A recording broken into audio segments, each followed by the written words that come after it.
Hello you guys and welcome back to today's video. In today's video I am going to discuss how I feel about skincare brands using makeup in their promotion and marketing while I do my skincare tonight. So let's go ahead and start with the milk. This is a milk cleanser. It also helps you to do the double cleanse. It's very gentle. I personally like it a lot. I think it's a really good product. However, it can be a little bit expensive. Texture is very gel-like. I like to apply it like this, massage it around my face. I'll go ahead and take a moment outside of the camera to just remove it and rinse it off. But yeah, today basically I want to talk about how do you feel about skincare brands using models, using full makeup.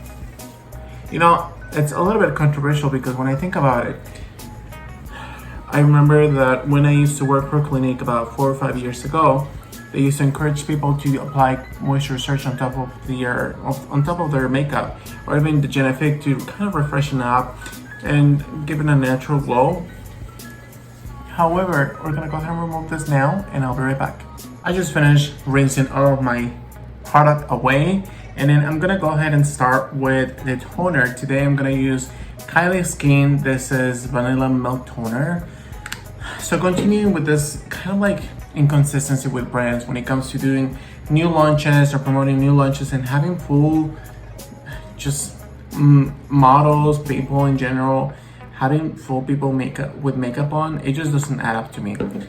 So the way I like to add this one, it's different ways by the way. I like to either tap it and then just kind of swiping away, like this, or just swiping it from the beginning.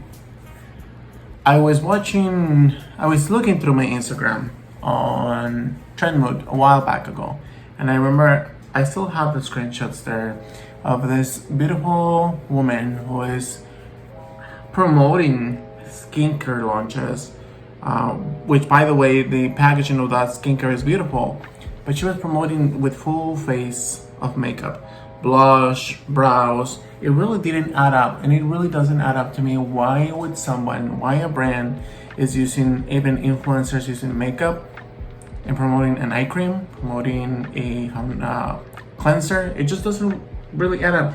If they were to have people where they are like utilizing the products, removing the product away, and then kind of using their skincare, then I get it. But it's definitely a concern that I have, because we're in 2021, and if we're talking about skincare, we want to see skincare. I personally don't want to see makeup on the people in general. So I'll go ahead and apply this eye patch. This is an eye patch by Labcos. I don't know how I got it. I think it was maybe in a beauty box. So I'll go ahead and add this one. Brand new, by the way. It is made in Korea. It looks like it's very hydrating. So let's see. So that's how I feel, to be honest. I just don't mean any harm or any negativity, but I feel kind of inconsistency with these brands. Why would you be, by the way, you only have to put this one between 5 to 10 minutes, so I'm gonna apply it right now. So at the end I would kind of just like remove it. I'm gonna leave it on for 5 minutes only. And that's how I feel. Generally, I wouldn't speak about this issue, but lately a lot of influencers, a lot of YouTubers, a lot of famous people are promoting brands. Even Jennifer Lopez, I remember I was looking through some Jennifer Lopez new launches, and her brand is mainly skincare. So she posted something with full face makeup on. She's like, be prepared for my new launch. And it's like, really, why are you promoting skincare with full face makeup on, contour, liner, mascara? Are you promoting a new moisturizer but you're having full? It doesn't make sense. Why are you not showing your bare face? It's not hard. Not everyone is gonna have beautiful, glowy, gracefully aging skin.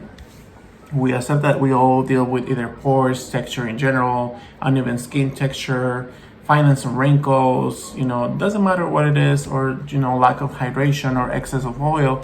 We need to learn to love our skin, and I think that these beauty brands are hopping into like, well, everybody's about makeup and skincare, and they are not really pushing real expectations when it comes to skincare. I just feel a little bit uncomfortable when it comes to that.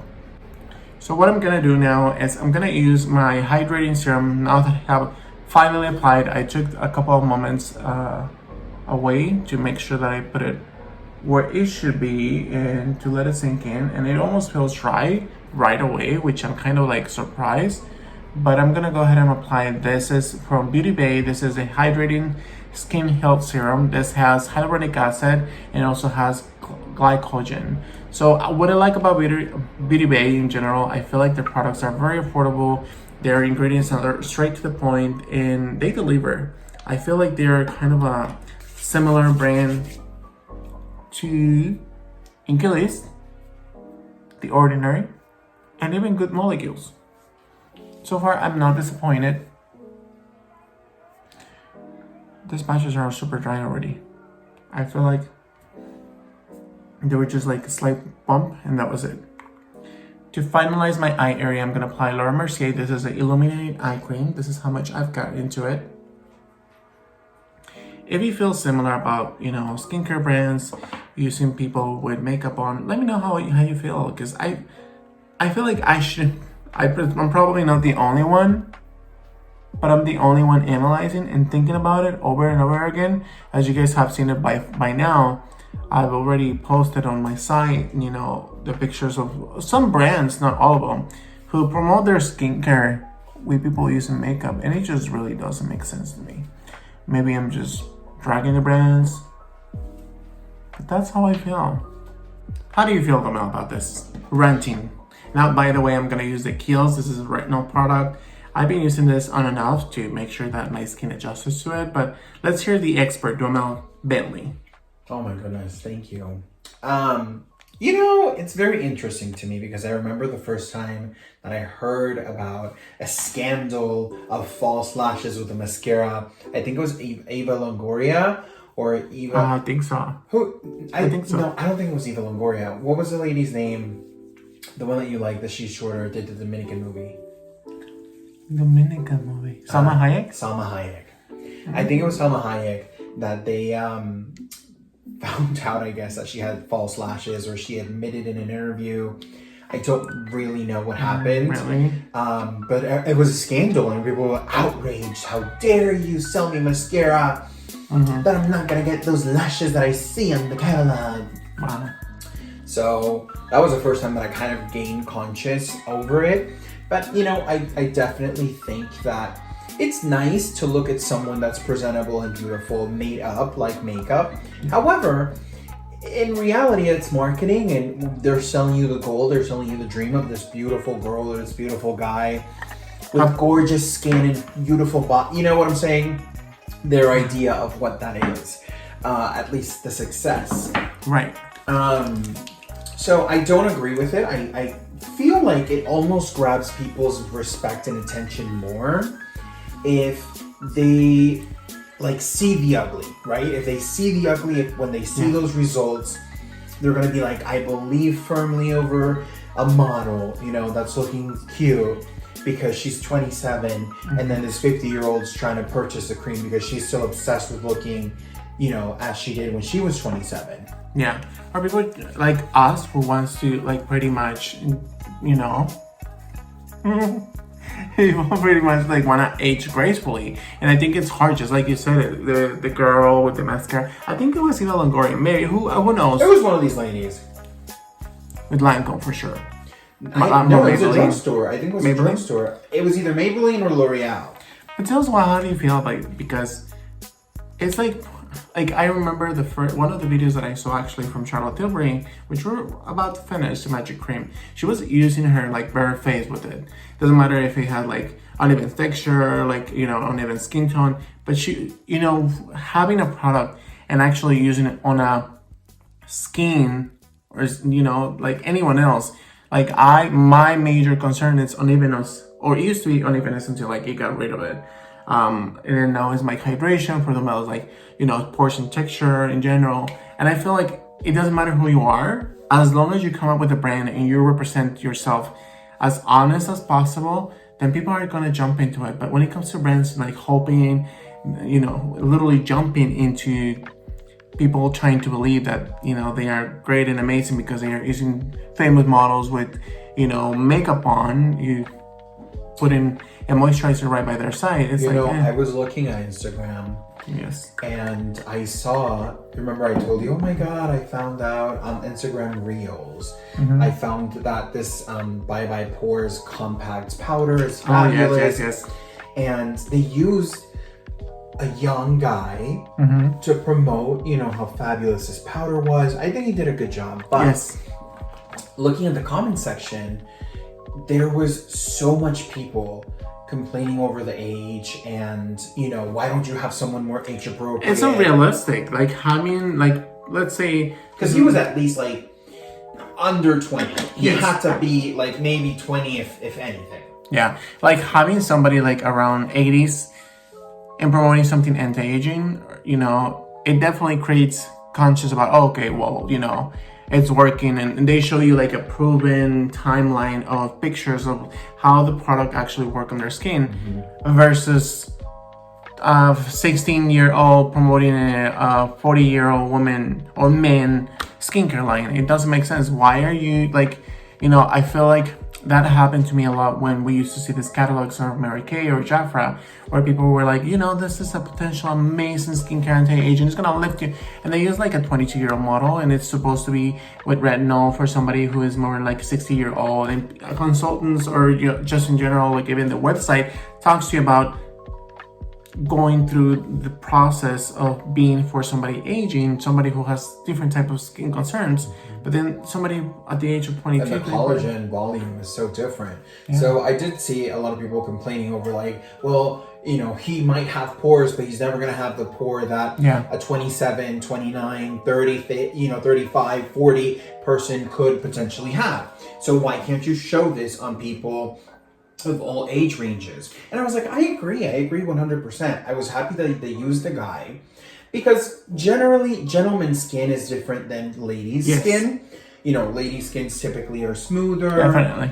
X amount of things, and gentlemen's skin is a little bit more rougher, has more texture. We have... And just to set a quick example, I remember 3 years ago when we used to live in Indiana, or 4 years ago, when this NYX Cosmetics came out with the Can't Stop, Won't Stop, and they come out with this huge line of range of skin tones and different undertones, and the majority of their models were, my skin tone, deeper skin tone, a whole variety. They were just not focused on light skin, you know what I mean? I think that they are having this major issue where, I'm not saying that representing Caucasian or white people in general, it's wrong. However, there's a lot I'm not white. So where is my representation at? A lot of skin. And you know what? When it comes to Clinique, my example is the last time that you actually made a review about their concealer, that one that had the felt tip that pushes. That one has, I don't know her name, her last name is Clark, and she used to be the Game of Thrones actress, and she is their model. She's the main figure, their main image, and she's Caucasian. I just don't understand. Very porcelain skin. Yeah. So I think more than anything, it's very important to say, because we don't want to make this necessarily about race. Unfortunately, we can even go majority of the people who have gotten the product sales and the orientation has been Caucasian folk. However, and what we mean also very thin. They don't represent people like us. No, thankfully they're changing that. But what we mean is, doesn't matter. There's Hispanics, Latinos. There's even Africans. Indians. There's everything of all different variety of tones and colors. Vietnamese. Puerto Ricans can be as dark as evening. Yes. Or they can be as light as I don't know, someone from England, right? Right. So what I'm trying to say and what we are trying to convey to you is that we're grateful that there's more opportunities in the world now for that. But unfortunately, these cookie cutter popular skincare companies like Lancome, Estee Lauder, Boom Boom Boom, they were the ones that were just limiting to that thin idea of this porcelain Snow White skinned woman. And don't get me wrong, also Lancome, you mentioned it right now. I think their older a model would be what's her name? She was Rose in Titanic. Kate Winslet, I think it is. She's like the aging one. But there's like more people. Why are you not using maybe, probably because it's expensive, but Meryl Streep, she's more adult. Or what's her name? Viola Davis? Yes. Get some juice in there, girl. We're overseeing the same thing over and over and over and over and over again. Because it almost puts a message out there that if you're not this, you're not worthy, right? If you don't look like this, if you're not thin enough, white enough, if your skin doesn't, look like this, if your forehead's not this big, not, your lips, your cheeks, you're not worthy. And that's absolutely not true. And it also, adding to that, it feels just you hit the spot right there. I feel like with this brand, it's like, in this case, Lancome promotes so much luxury, so much glamour. She, as soon as you get, they don't do it nowadays, but as soon as you get into their counter, like Macy's, Nordstrom, whatever it is, they are like bonjour, and they are like, dressed with pink and black and luxury. But all the models are either Penelope Cruz, Kate Winslet. Well, here's the thing. They dipped their toe. I think they dipped, not their big toe, their pinky toe into ethnicity just to stray away from like all of the back talk because they have Zendaya now. Yes, they have. But that's as much as they have. And that's the youngest person. I don't know. I feel like I feel like a skincare should be more conscious, or skincare brands should be more conscious and mindful about the whole variety of people who they want to target. Like, I'm probably not, Endo Mel is probably not a rich husband of Beverly Hills, but I mean, we definitely buy expensive products, just like Laura Mercier, what's the name of Charlotte Tilbury. But then we also jump into more affordable brands, so we want to see that variety everywhere. It doesn't matter if you're a high-end brand, if you're, it doesn't matter if you're a drugstore like Kylie Skin. To me, like, she's a drugstore, even though she's a Nordstrom.